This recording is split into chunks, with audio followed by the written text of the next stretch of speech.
if there's one thing I completely understand, it's the absolute horror, terror, anxiety that just creeps in and eats you here whenever the necessary time comes to use this.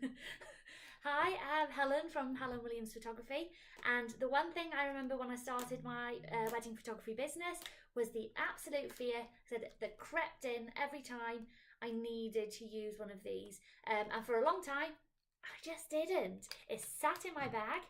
I remember when the first one arrived and I threw it on top of my camera at home, thought I'm going to take some epic photos, and actually they were terrible. My camera massively overexposed. I had no clue what I was doing. It scared the living daylights out of me, so I put it in my bag and I left it there.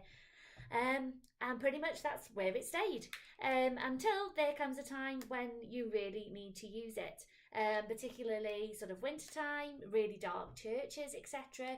There are moments that if we want to deliver the best quality images for our clients, we kind of need to use one of these. And I know that there's so many photographers like myself and how I used to be who will avoid dragging this out of their bag at any cost. And when they do, you just pop it on top of your camera, maybe point it up to the ceiling. If you're feeling a bit like crazy, throw a bounce card up, and literally just pray for the best.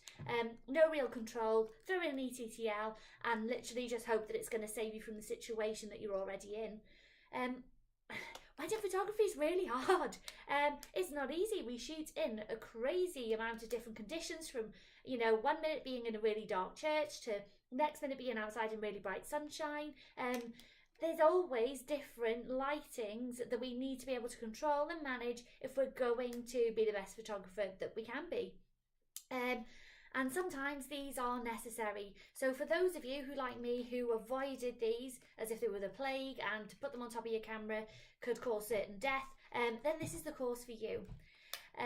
So yes, I've been shooting weddings full time for the last 4 years, and before that I was a high school teacher, and I'm going to be taking this course very much from my teaching background.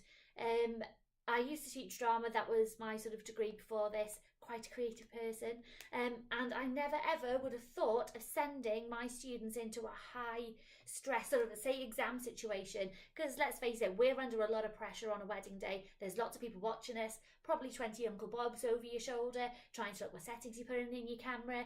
You're there as the nominated professional and you need to know how to use this, and when it doesn't go right first time, there is nothing more frightening. To look at the back of your camera and it's not doing what you want, so you just turn it back off again, throw yourself back in aperture priority, maybe bump up your ISO or something, and just carry on as you were before. It's not really the way you want to be running your business, or it's not the most relaxing way, and I'm hoping that after attending my courses you know how to use these. So a lot of it's going to be sort of theory based. We're going to look very much on how to be able to take these flashes, how to take them out of ETTL, how to use them in manual, how to put them off camera as well, which obviously gives us much more control over where the light comes from. We can get a little bit more creative with it as well. So yeah, we're going to learn how to use these lights. So this isn't really, I wouldn't say it's a portfolio building course. You're not going to be walking away with millions of epic images that you can then put on Instagram and go, oh, look how brilliant I am. That's not what I want for you guys. What I want is for you to be able to walk away at the end of the day and know whatever wedding you've got next, or if you're going into a winter wedding season, whether you've got a 4 o'clock ceremony in December, that you know how to use this, that you can use it in manual, that you can use it along with your camera to do what you want it to do. And I'm hoping by doing that your business can be far more profitable, that you can shoot weddings all year round, because I know a lot of photographers who actually, they won't take bookings for December, January, February, probably yet until March, until they know that they've got enough daylight to get what they need done, sort of based around the ceremony times. So it's going to give you more confidence to shoot year round. It's going to give you the confidence to know that whatever the lighting condition, whether it's a really bright sunny day or whether it's a really sort of dark church you're based in, that you've got the tools and you've got the knowledge to go forth and use these successfully. Obviously, there's lots of different courses that will show you how to use the flash modifiers, etc., gels, grids, and how to create really sort of epic creative portraits. However, until you've got the basics right, it's probably not really worth your time going on those courses. You might walk away with some amazing photos because you've been basically given the flashes and the triggers and basically looked what other settings everyone else was dialing in and just did the same and was like, I've done this.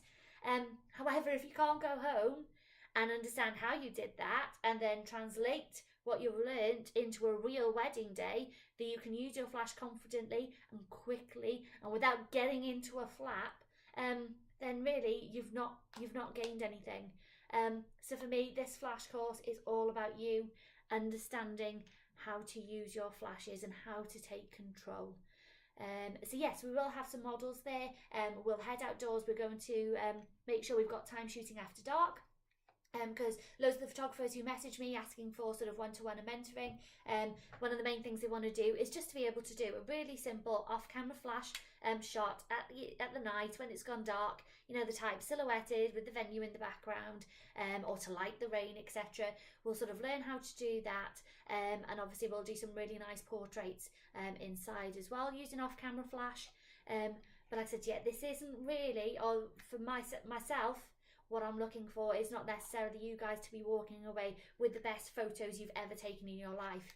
It's knowing that when you leave, you can do that again.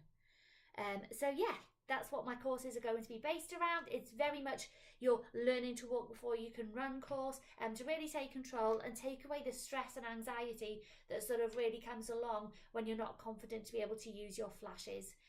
So yeah, if you'd like to book on, all the information you will need will be sort of down below here, and I hope to hear from you soon and look forward to meeting you. I also do some one-to-one flash mentoring, so if you did want to have more of a one-to-one to really get to the nitty-gritty and ask as many questions as you want, then please feel free to get in contact with regard to some dates for those too. Thanks very much.